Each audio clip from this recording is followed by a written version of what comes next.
So we're going to talk about magma. We're going to look at the characteristics of magma, look at how the magma passes through the earth. So we're going to go through all the plumbing involved in the earth when it comes to magma, how it's created, the types of magma. We'll look at the chemistry of the magmas, and then how they end up forming rocks, both igneous rocks and eruptive material. So let's take a look. Magma. First, with the characteristics. It is of note that magma is a mixture of liquid, rock, crystals, and dissolved gases. It's just basically molten material. And lava is actually magma that's just expelled onto the Earth's surface. So magma and lava are the same thing. They just use the term lava when they're talking about stuff at the surface.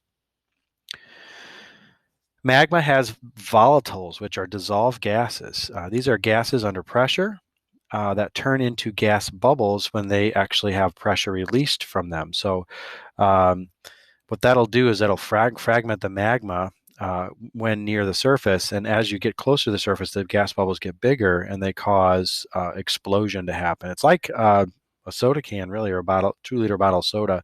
If you think about like a 20-ounce or a 2-liter bottle of soda, you don't see a lot of bubbles in it, and you can even shake it up, and a few bubbles will appear, but not many. But then when you actually open the bottle, the actual gas bubbles will appear, right? Because the pressure is released. So this sort of thing happens in volcanoes when it comes to volatiles as well. The biggest gas, or the most abundant gas in magma, is water vapor. Over 50% of the gases in magma is water vapor. So that's an interesting thing. There is some carbon dioxide, minor amounts of sulfur and chlorine and fluorine gases, but it's mostly water vapor. Magma also flows very slowly because it's very viscous. The term viscosity is the term that's used to refer to the resistance to flow. So things that have a low viscosity are more fluidy, like water, and things that have a higher viscosity are thicker, like honey. Obviously, the viscosity of magma is much greater than water, although some magma actually does flow like water. It's a little bit thicker, though. I would say magma is more, if you're making a viscosity of water of 1, honey would be like 10,000, and the runniest magma would be sort of like that. Then you get magmas up to 1,000,000 in viscosity. And we've actually talked about rocks flowing when it comes to plate tectonics. Those would have a viscosity of trillions compared to water. But nonetheless, this is the flow of magma.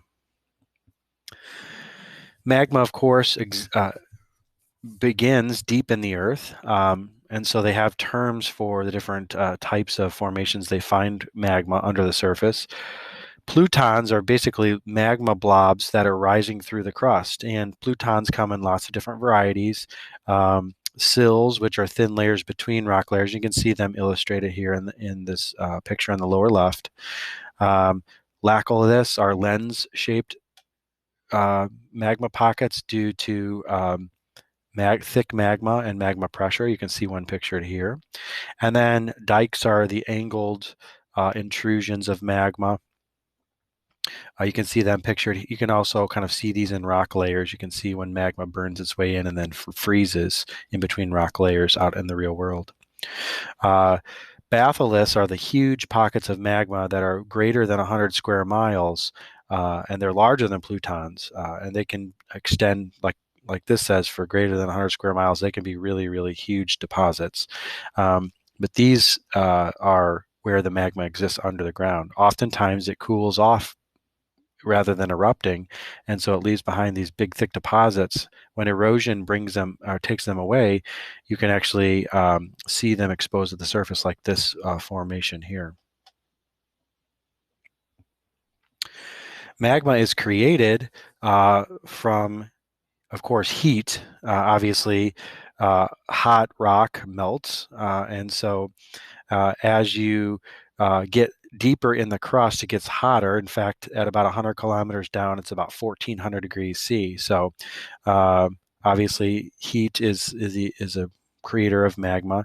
Remember, a lot of magma is actually created by subducting plate plates, ocean crust subducting down into the deeper parts of the mantle and then melting. There's a couple other things that help melt the rock. One of them is by decreasing pressure. Believe it or not, as magma starts to rise up, it's hot. When it comes in contact with other rock, and when it gets higher in the rock or in the lithosphere, in the lithospheric layers, pressure is released on the magma, and it actually helps to melt the magma and melt surrounding rock around the magma. And so decreasing pressure actually helps melting. It's called decompression melting. So magma becomes more melty and more fluidy as it gets higher. And also water. The presence of water actually creates a situation where magma melts quicker. So you can see this subducting slab here melting, and as it melts, it's melting quicker because of the presence of water. It lowers the melting point. And also water, when in a subducting slab, it turns into water vapor. So it helps to make this magma buoyant, which makes it rise easier. So that's kind of the whole process behind magma creation. And of course, deeper in the earth, whether you get a subducting slab or not, the rocks can be easily molten in that hot mantle. We know that there are two basic types of ways in which magma is created, and there are three types of overall magma. The first type of magma is called basaltic magma. It's from the mantle. I'd like to refer to it as mantle magma. But the stuff that comes directly from the mantle, that's rock that's deep in the earth, that's just part of the whole natural layers of the earth. It's really hot. It's more liquidy, so therefore it's less viscous than the other types of magma. It doesn't have a lot of gas because all the gas is kind of outgassed from volcanic eruptions as the Earth is formed. It does have a lot of iron and magnesium, which means it's dense and produces a darker color. And as a result, you're going to find this basaltic magma is not very explosive.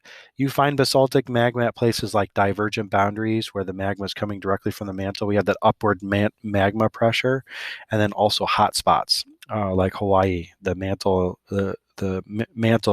has a plume of magma that comes up at that hot spot that's constantly feeding eruptions at the surface by Hawaii, and obviously they're not super explosive. You don't hear about that a lot. You can kind of get up relatively close to some of these lava flows in Hawaii, but they're very dangerous. So obviously you wouldn't want to come too close. This person is kind of dangerously close, I would say. This is at Kilauea. And then, in addition to that, is basically melted magma. And melted magma comes in two varieties, rhyolitic and then kind of an intermediate variety between basaltic and rhyolitic is andesitic. But melted magma comes from subducted plates, right? So Mount St. Helens is my example picture here. We talked about last time how Mount St. Helens was created from the Juan de Fuca plate being subducted underneath the North American plate. It's melted crust. And because it's melted crust, it's got a lot of water vapor in it from subduction, so it's more explosive. It's stickier. It's more viscous. It's typically cooler. It melts at cooler temperatures, so it can exist more in the higher parts of the Earth's crust, the parts that are closer to the surface. And its sticky nature comes from all the silica that it picks up as crust melts and melts its way up through the existing crust. It picks up lots of silica, and that silica makes it thick. And if you get a molten rock and you add thickness to it and you add gas to it, you're going to add explosiveness to it. And so we're going to find these rhyolitic magmas in island arcs and volcanic arcs. And so we'll talk about those in a moment. Those are the tectonic settings that we find those in. We discussed, remember, the tectonic settings last time, and we discussed how island arc and volcanic arc were our explosive type of volcanoes formed from subduction zones. The type of magma you find there, melted magma. We also talked about hot spots and divergent boundaries, and the type of magma you find there is our basaltic magma, the mantle magma. Now, I do mention one more magma type, and that is called andesitic. This is another form of melted magma. It's basically the same as rhyolitic, but it's got a little bit more iron and magnesium in it, and it's a little less silica, but it's just kind of an intermediate variety between basaltic and rhyolitic. It is also melted magma. It is responsible for a lot of the explosive volcanic eruptions, and we do find this andesitic magma at island arcs and volcanic arcs as well.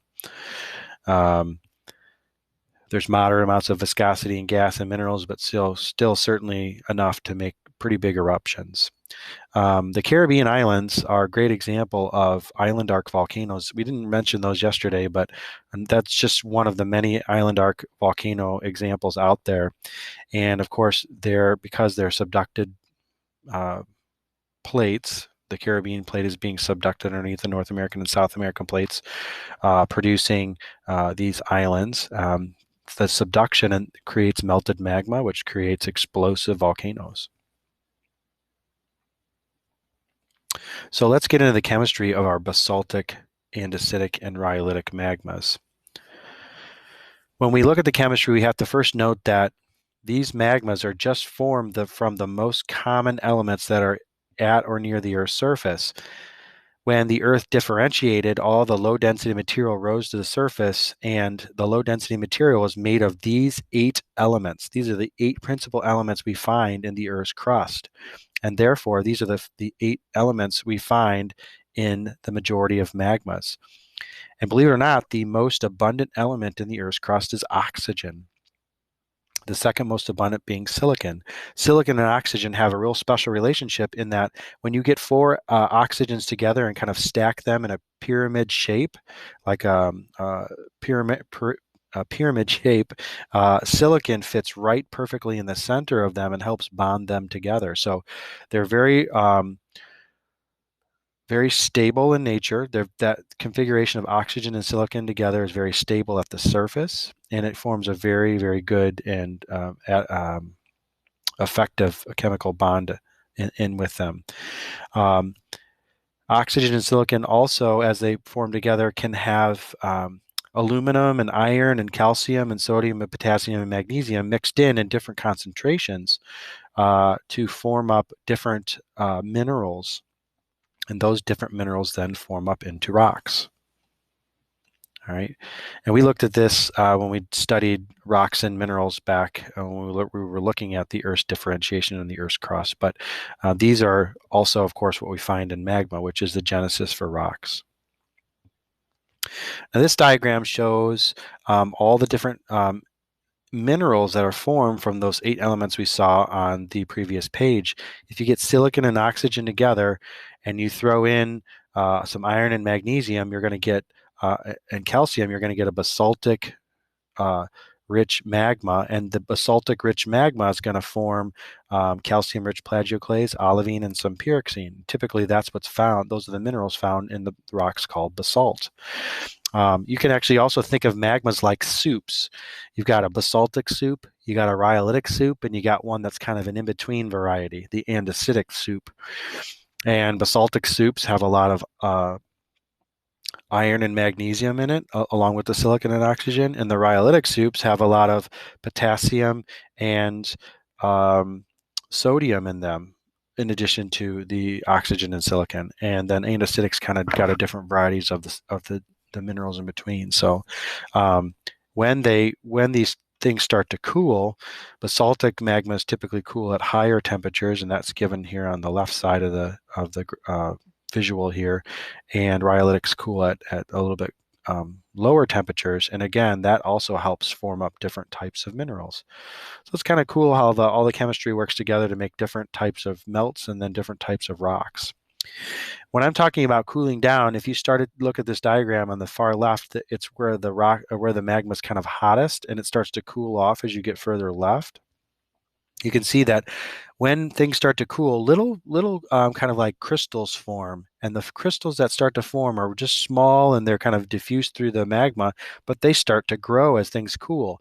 As the elements are exposed to the cooler temperatures, or as they release heat, the elements start to slow down their movement and actually are able to be bonded electrically to one another a lot easier. And so they kind of have time to arrange themselves into the crystal lattices, and the crystals become bigger and bigger and bigger until eventually they freeze and become their igneous rocks. And the different minerals that form in there freeze together. And here's the compositions I've been talking about here. These are kind of what the ingredients of the soup are. Um, Basaltic, typically lower in silica and high in iron and magnesium. Rhyolitic are typically higher in silica and lower in iron and magnesium, and higher in potassium and sodium. And these, of course, form rocks. So here's a look at what rhyolitic, andesitic, and basaltic rocks would form. Um, they would form the igneous rock rhyolite, andesite, and basalt. So, um, based on the type of minerals in the melt, you're going to form a different type of rock.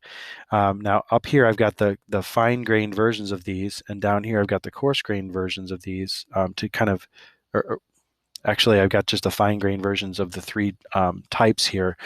Down here, I note that these rocks can either freeze very slowly and become big, coarse-grained rocks, or if they cool a little quicker, they'll become fine-grained.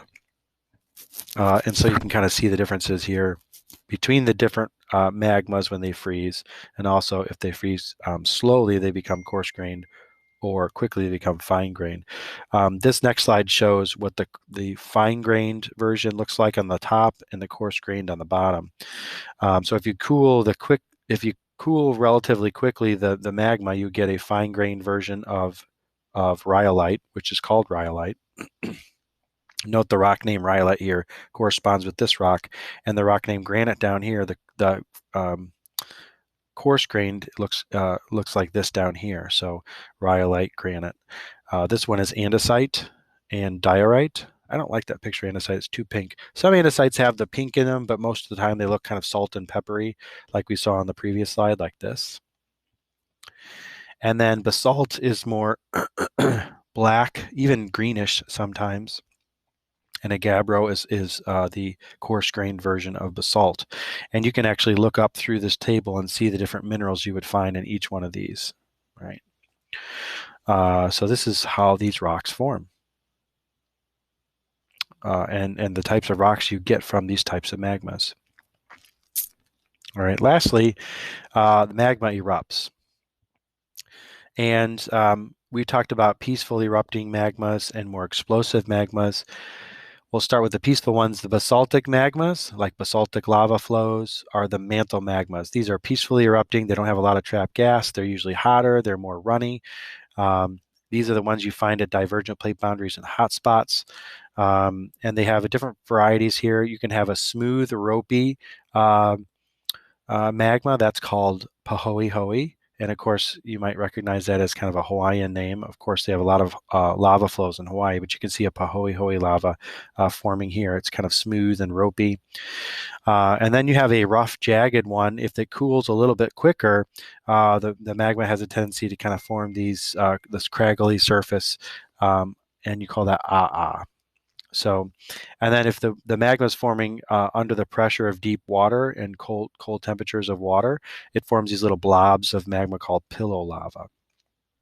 So, by the way, you can tell the difference between pahoehoe lavas and lavas, because if you wait till they cool, of course, but if you walk over pahoehoe lava, it's kind of smooth and ropey. But if you walk over a lava flow, it's rough and jagged. So you'd be like smooth and ropey here, but if you walked over this one, you'd be like ah. So the rough, jagged one is It's a good way to remember it. Okay, that was mantle magma. The melted magmas that come from volcanic arcs and island arcs and subduction zones give us explosive eruptions. And this is our andesitic and rhyolitic magmas. What they produce is what we call tephra and pyroclasts. These are ejected materials from the volcano. They're basically like air and rock blasted out. And what you can form is either tephra, which is the fine grained stuff, which we call volcanic dust and volcanic ash. And then the coarse grained stuff, it's called pyroclasts. And the pyroclasts form kind of a fish tank rock sized material called lapilli, a baseball sized stuff called volcanic bombs, and the big stuff is the volcanic blocks. And I've got pictures of each of these here. So here's the big stuff, the volcanic blocks and the volcanic bombs here, and lapilli. And then the smaller stuff that we call tephra, this would be volcanic ash, and it looks very small, like kind of rock flour. When erupted from a volcano, though, this stuff is blazing hot, and it'll actually fall out and rain down on you know um, crops and plants and things like that, and completely destroy them because it's so hot. It'll also rain down on top of houses if houses tend to be in the area of the eruption, and it becomes like a big thick layer of snow. But remember, this is rock, so it's much denser, and so it can collapse roofs if if you got too much of that on your roof. So it's pretty heavy. So very interesting stuff happens when volcanoes erupt. So we talked about how magma and lava are different, yet the same. They're the same stuff, but they just call it lava when it's at the surface. We talked about plutons, dikes and sills and laccoliths, and then the big pockets of magma we call batholiths. Magma is created from heating. Plates subducted in the mantle cause the magma to heat up. And of course, as they rise, decompression melting takes over and helps to melt the material. And adding water actually lowers the melting point. The types of magma were basaltic, which is mantle magma, and rhyolitic, which is melted magma. And then, of course, andesitic is that intermediate variety. We talked about the chemistries of those. Basaltic is generally higher in iron and magnesium. Rhyolitic is generally higher in sodium and potassium. And then we looked at the chemistry of the magma actually dictates the type of rocks we get. So the 8 earth elements we talked about in different varieties can give us either the basaltic soup or the rhyolitic soup. And then when they freeze, they form either the rhyolitic, the basaltic, or the andesitic rocks. And we looked at coarse grained versions of them. When they cool deep in the earth and don't reach the surface, they form big, nice big crystals of rock. And then if they reach closer at or near the Earth's surface, they cool quickly and form the more fine-grained rocks. Okay. We looked at the eruptive materials then, finally, which were the tephra, which is the small stuff, and pyroclast, which is the large stuff. Magma is important when we talk about volcanic eruptions. The type of magma is different at different types of tectonic settings. And of course, the type of magma dictates the type of eruption and the resulting landform. So we're going to pause here and kind of like study this a little bit more. We will take a quiz on this stuff.